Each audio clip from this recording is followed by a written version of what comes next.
আমাদের এক ভাই উনি মেশিন ভাড়ার ব্যবসা করে।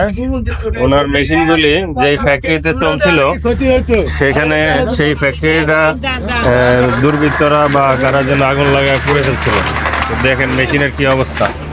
এই মেশিনগুলো এখন রং করার জন্য পাঠাইছে ভাইয়ের কাছে। এই ভাই হচ্ছে রঙের মেকার, কেমিস্ট না ভাই? ভাইয়ের হচ্ছে এই কেমিস্টের শপ।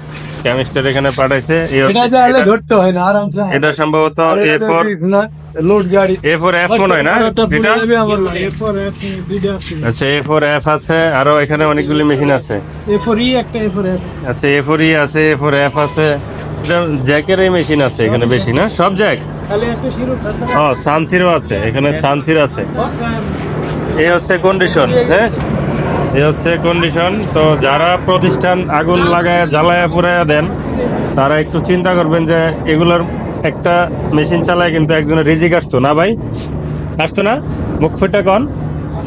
একটা মেশিন চালাইতো একটা অপারেটর, সে এখান থেকে তার ইনকাম করতো, তার বাচ্চা কাচ্চা থাকলে তার বাচ্চা কাচ্চা ইনকাম খাইতো, তার বাবা বা মা বা অন্য কেউ যদি থাকে পরিবারের মধ্যে তারা এখান থেকে ইনকাম খাইতো। আর সেই প্রতিষ্ঠানের মেশিনগুলি জ্বালায়া দেওয়ার পরে প্রতিষ্ঠানটা ধ্বংস হয়ে যায়। আর মেশিনের অবস্থা তো দেখতেই পারতেছেন।